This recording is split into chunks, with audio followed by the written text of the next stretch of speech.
All right, so number one feature that I don't think anyone's going to use is going to be the Shazam feature. This allows you to use this Shazam app. If you guys aren't familiar with Shazam, what it does is you could listen to other songs playing in the environment, and then it tells you the name and artist.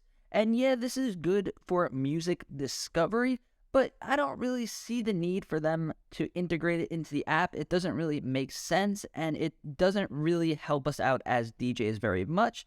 There's a lot of other features that we could have got, but they gave us this one, and I don't think it's going to be very popular. Next one is going to be over here. You press the middle button, and it's kind of hidden. You go all the way to the left, and you could control the music with your hands. It tracks, uses the camera, and it tracks where your hands are, and then you could do stuff like scratching, and you could like move your hands like you're trying to do like a spell or something, and it doesn't really work very good. It always goes in and out. Maybe in the future with the new iPads and the new LiDAR sensor, we'll get some more virtual reality and augmented reality features in the app. But right now, they haven't updated it since it's been released, and I honestly don't think any actual DJs or even casual Djay Pro AI users actually use this app, so this is on the list for features that are not the best. All right, now we're going to go over to one deck mode, and yeah, it's good for organizing your tracks and setting your cue points, but really not good for anything else. You could use classic mode, you could use any other mode to organize your tracks, and maybe we could have got a different screen with a different layout instead of wasting all the space on this one deck mode. All right, so moving along, let's go back to classic mode. Let's turn this augmented reality off. All right, so next is going to be over here. We are going to go into our EQ settings.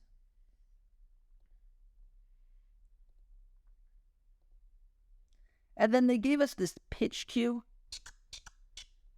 What it does is you could pitch up and you could pitch down your cue points, kind of make a beat out of it. And I just don't think it was necessary to take up all this space with that. I'm not sure if anyone else actually uses this feature. Let me know down below in the comments if you guys actually use this feature, because I don't think anyone else does.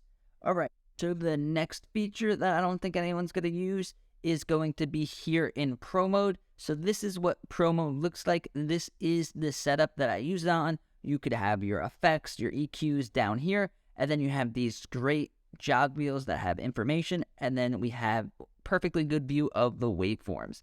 But for some reason, if you want a giant view of the waveforms, which doesn't really make sense to me because this is great, you could press this button over here. This is the EQ button. And then here you go. You get a giant view of the waveforms. So there's no jog wheels. You get so much less information, but you could see a big, huge view of the waveforms. And then you have your EQs over here. And then that's all you could do. I don't know why you would want to do that, but I guess some people like to see giant views of the waveform. It makes sense if you used to use Tractor or other DJ softwares that weren't jog wheel focused, but it just doesn't make sense to me as a DJ. Next is going to be over here. It's kind of hidden by the 1 or the 2. There's a drop down arrow. And then here we could do a couple things. One thing we could do is get rid of the jog wheel. So again, we just have a really big view of the waveforms with no jog wheel. It just looks weird to me. And then next, involving the waveforms, is we can make them vertical, which you only get a small little view of the vertical waveforms unless you do this giant waveform view. And I really don't see the reason why you'd want to do that. I understand that other apps had vertical waveforms, but I just don't think it's a feature that anyone's going to use. So next is going to be Smart Playlist. It sounds like it's going to be easier to make the playlist with a smart playlist, but it's actually really complicated and it doesn't really work well. And honestly, I don't think anybody actually uses it. So to get to it, what you're going to do is you're going to go up here to your music select button. You're going to go into your My Collection. Make sure you're not in one of the streaming services areas. My Collection, press the plus button to create a playlist, and then Smart Playlist, name it. And then you go to your Smart Playlist, and then you could select songs. First, you have to add songs to it, and then you could make it by BPM. You could do a bunch of different parameters with it.